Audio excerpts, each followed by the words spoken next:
Film की शुरुआत होती है सैम नाम के एक बंदे से जो ट्रेन में सफर कर रहा होता है। उसकी जिंदगी बिल्कुल भी ठीक नहीं चल रही होती। हर मोड़ पर उसे परेशानी का सामना करना पड़ता है। पता चलता है कि वो एक सुनसान रेगिस्तान जैसे शहर जा रहा है जहां उसे नई नौकरी शुरू करनी है। ट्रेन में वो अकेला बैठ के खाना खा रहा होता है और उसके सामने एक औरत बैठी होती है, साथ उसका बच्चा भी होता है। सैम उसके हालात देख के अपना खाना उसे दे देता है। अब जब वो स्टेशन पर उतरता है तो पूरी जगह खाली होती है। हालांकि कंपनी ने कहा था कि रिक नाम का एक बंदा होगा जो उसे लेने आएगा। सैम इधर उधर देखता है, फिर उसे कमरे में एक आदमी दिखाई देता है। सैम उससे बात करने की कोशिश करता है पर वो बंदा उसे इग्नोर कर देता है। सैम उससे पूछता है बाथरूम कहाँ है, तो वो बंदा बस इशारे से बता देता है। सैम को उस पर गुस्सा आता है पर वो चुप रहता है और वॉशरूम चला जाता है। फारिग होने के बाद बाहर से एक आदमी की आवाज आती है, जल्दी निकलो भाई, यहाँ पानी भी पैसों का है। असल में यही वो रिक है जो सैम को कंपनी तक पहुँचाने वाला है। सैम कहता है हो गया भाई, बस निकल रहा हूँ। अब दोनों गाड़ी में बैठते हैं और कंपनी की तरफ रवाना होते हैं। रास्ते में रिक बोलता है तुझे $300 देने होंगे ट्रैवल के। सैम चौंक के कहता है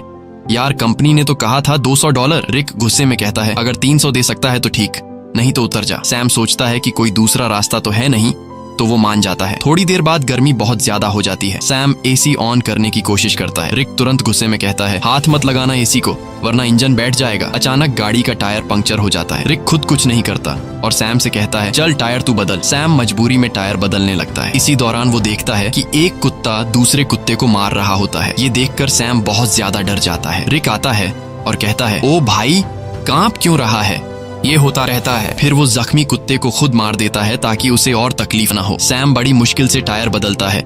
फिर दोनों वापस गाड़ी में बैठते हैं। रात को फ्यूल भरने के लिए गाड़ी रोकते हैं और वहीं रात गुजारने का प्लान बनाते हैं। दोनों लकड़ियां जमा करते हैं, आग जलाते हैं। रिक पूछता है तू इतनी दूर कंपनी क्यों जा रहा है। सैम कहता है यार जिंदगी बहुत मुश्किल चल रही है, मैं चाहता हूँ किसी का मोहताज न बनूं और मुझे यकीन है कि उस कंपनी में मुझे कोई अच्छी जॉब मिल जाएगी। रिक कहता है तू एक अच्छा इंसान है लेकिन जिस जगह तू जा रहा है ना वहाँ सब खून चूस लेते हैं, सीधा बंदा वहाँ बचता नहीं। सैम कहता है चलो देखते हैं क्या होता है। अगले दिन फिर सफर शुरू होता है। अब सैम ड्राइव कर रहा होता है। रिक सो जाता है।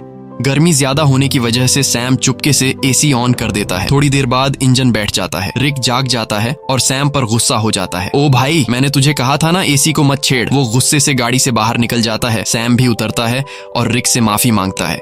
रिक को और गुस्सा चढ़ जाता है, बोलता है चुप कर, तेरी आवाज ना सुनूं। इसके बाद सैम पेशाब करने जाता है। थोड़ा दूर जाकर वो एक चमकता हुआ पत्थर देखता है। करीब जाकर जब वो गौर से देखता है तो पता चलता है कि ये तो खालिस सोना है। वो फौरन रिक को बुलाता है, ओए इधर आ, चेक कर, कहीं मैं सपना तो नहीं देख रहा। रिक जैसे ही देखता है शॉक हो जाता है। वो लाइटर निकालता है, आग जलाकर चट्टान पर रखता है, बोलता है अगर काला हुआ तो नॉर्मल पत्थर वरना खालिस सोना। चट्टान जैसी की तैसी रहती है, मतलब सोना कंफर्म। अब दोनों सामान निकालते हैं, गड्ढा खोदने लगते हैं ताकि सोना निकाल सकें। पूरी ताकत लगाते हैं लेकिन चट्टान हिलती भी नहीं। रिक रस्सी की मदद से सोने को गाड़ी से बांधने की कोशिश करता है ताकि खींच सके, लेकिन रस्सी टूट जाती है क्योंकि सोना भारी होता है। इसके बाद दोनों लगे रहते हैं, सारा दिन खुदाई करते हैं। अब सूरज डूबने लगता है। रिक कहता है जल्दी से लकड़ियां जमा कर क्योंकि जंगली कुत्ते आसपास घूम रहे हैं, रात को हमें काट लेंगे। अगर हम आग जला लें तो वो डर के भाग जाएंगे। दोनों लकड़ियां जमा करते हैं, आग जलाते हैं, खुशी में गाने बजाने और नाचने लगते हैं। रिक सैम को गले लगाकर कहता है तुझे मैं फुल एसी वाली कार दिलाऊंगा। रात को वो लोग बैठकर प्लान बनाते हैं। रिक कहता है ये सोने की चट्टान बहुत बड़ी है, अगर हम महीनों भी खुदाई करते रहें तब भी इसे नहीं निकाल पाएंगे, इसलिए अब एक आदमी यहाँ चट्टान के पास रहेगा और दूसरा जाकर खुदाई की मशीन लेकर आएगा। सैम कहता है भाई तू जाकर ले आ, मैं चट्टान का ध्यान रखूंगा। रिक कहता है नहीं भाई तू जा, मैं चट्टान के पास बैठूंगा, ये रेगिस्तान है, हर तरफ जंगली जानवर हैं, तू ये बर्दाश्त नहीं कर पाएगा। सैम कहता है कोई बात नहीं, तू मेरी टेंशन मत ले, मैं सरवाइव कर लूंगा, तू वैसे भी चोर है, हो सकता है तू सोना लेकर भाग जाए, तुझ पे कैसे भरोसा करूं। रिक कहता है ठीक है भाई मैं जाता हूँ, तू सोने का ध्यान रखना। अगले दिन वो लोग राशन बांटते हैं। रिक सैम को एक सैटेलाइट फोन देता है ताकि दोनों आपस में कांटेक्ट में रहे। रिक कहता है मेरे एक दोस्त के पास खुदाई की मशीन है, वही लाऊंगा, बस दुआ कर गाड़ी रास्ते में खराब ना हो, मुझे वापस आने में 5 दिन लग सकते हैं। और फिर वह चला जाता है। सैम सोने पर मिट्टी डाल देता है ताकि अगर कोई इधर से गुजरे तो सोने को देख न सके। वो एक छोटा सा टेंट भी लगा लेता है चट्टान के पास और अपना सारा सामान उसके अंदर रख देता है। सूरज डूबने से पहले वो लकड़ियां इकट्ठा करता है ताकि रात को आग जला सके। रात को वो आग जलाकर बैठ जाता है, खाने में से थोड़ा सा खाता है और बाकी रख देता है। अचानक उसे जंगली कुत्तों की आवाजें सुनाई देती हैं और उसे एहसास होता है कि अकेले होने की वजह से वो आसान शिकार है। वो डर जाता है और चाकू हाथ में लेकर सो जाता है। अगली सुबह सूरज की तेज धूप से उसकी आंख खुलती है। बहुत गर्मी और थकावट होती है। नींद पूरी नहीं हुई होती और सूरज की तपिश उसकी स्किन जला रही होती है। तभी सैटेलाइट फोन की बेल सुनाई देती है। सैम दौड़कर फोन तक जाता है लेकिन कॉल कट चुकी होती है। वो टेंट में बैठा सोने को देख रहा होता है और सोचता है कि सोना बेचकर सबसे पहले एक बड़ा घर खरीदूंगा। फिर सैम पास के इलाके में घूमता है। थोड़ी दूरी पर उसे एक क्रैश प्लेन दिखाई देता है। वो फौरन उस क्रैश प्लेन के पास जाता है और वहीं रहने का फैसला करता है, लेकिन वहां से सोने की चट्टान उसकी नजरों से दूर होती है। इसलिए वो प्लेन के कुछ टुकड़े उठाकर चट्टान के पास एक टेंट बना लेता है। सैम कुछ देर के लिए आराम करने लगता है ताकि पानी की बचत हो और थकान कम हो। अचानक बाहर से कुछ ऐसी आवाजें सुनाई देती हैं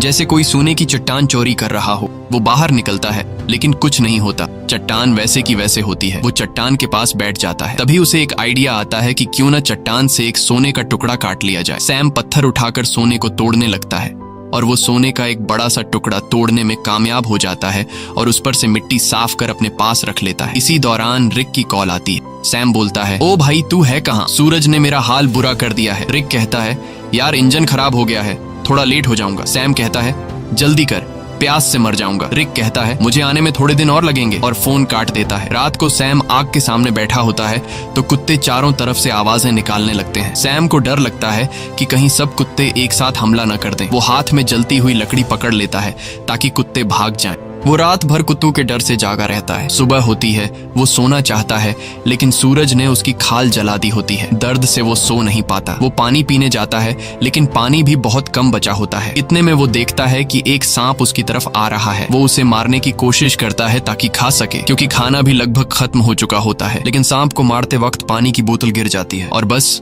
थोड़ा सा पानी बचता है। फिर वो दोबारा प्लेन वाले एरिया में जाता है, उम्मीद करता है कि शायद कुछ खाने पीने को मिल जाए। तभी वो देखता है कि दूर से एक इंसान आ रहा है। वो फौरन अंदर जाकर प्लेन में छुप जाता है, लेकिन वो इंसान प्लेन के पास आ जाता है और सैम को बाहर आने को कहता है। करीब आकर पता चलता है कि वो तो एक लड़की है जो उससे बात करना चाहती है, लेकिन सैम उससे बात करने को तैयार नहीं होता। लड़की पूछती है, तुम यहाँ बैठकर क्या कर रहे हो और यही जगह क्यों चुनी? सैम कुछ नहीं कहता, बस चुप रहता है। थोड़ी देर बाद सैम लड़की से कहता है कि वो इस प्लेन में रह सकती है और खुद वहां से चला जाता है। लड़की कहती है, तुम मुझसे कुछ छुपा रहे हो। वो सैम के पीछे पीछे चलने लगती है और उसके साथ कैंप तक पहुंच जाती है। वो बार बार सैम से पूछती है, तुम यहाँ कैसे पहुंचे? अब सैम घबरा जाता है। वो सोचता है, इससे पहले कि ये सोना देख ले, किसी तरह इसे यहाँ से भगा दूं। सैम लड़की से कहता है, क्यों आई हो मेरे पीछे? यहाँ तुम्हारी कोई जरूरत नहीं है, तुम्हें यहाँ से चले जाना चाहिए। लड़की कहती है, मैं तब तक नहीं जाऊंगी जब तक ये ना पता चल जाए कि तुम मुझे यहाँ से भगाने की कोशिश क्यों कर रहे हो। जरूर तुम मुझसे कोई राज छुपा रहे हो। उसी वक्त उसकी नजर सोने पर पड़ती है। वो कहती है, अच्छा तो ये बात है, पूरे सोने के मालिक बन बैठे हो, ये सारा खजाना अकेले ले जाओगे? अब मेरी बात सुन, मैं तब तक यहाँ से नहीं जाऊंगी जब तक इसमें से मुझे आधा हिस्सा नहीं मिलेगा। सैम को गुस्सा आ जाता है। वो डंडा उठाता है और सीधे उसके सिर पर मारता है। लड़की वहीं मर जाती है। सैम सदमे में आ जाता है। उसे यकीन नहीं होता कि उसने लालच में आकर किसी को मार डाला।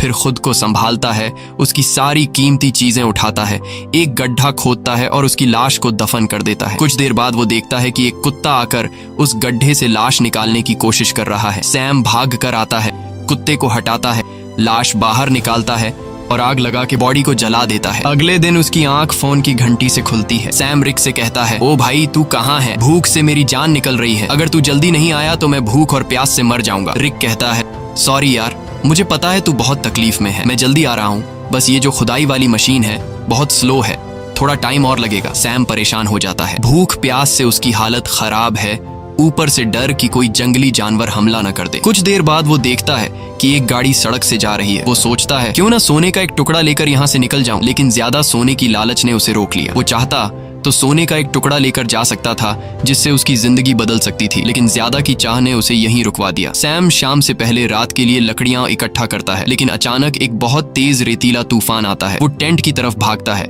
लेकिन तूफान उसका टेंट उड़ा देता है। सैम जान बचाने के लिए इधर उधर भागता है, लेकिन तभी एक पेड़ उस पर गिर जाता है। तूफान रुकने के बाद सैम खुद को मिट्टी में दबा हुआ पाता है और एक लकड़ी का टुकड़ा उसके पेट के आर पार निकला होता है। पर सैम के मन में सोने की लालच इतनी भर चुकी थी कि वो पेट से लकड़ी निकालने के बजाय सीधे सोने की जगह की ओर जाता है। वो चारों तरफ सोने को ढूंढता है और आखिरकार एक टुकड़ा मिल ही जाता है। सैम खुशी से झूम उठता है। फिर वो अपने पेट से लकड़ी निकालता है और जख्म से बहुत खून निकलने लगता है।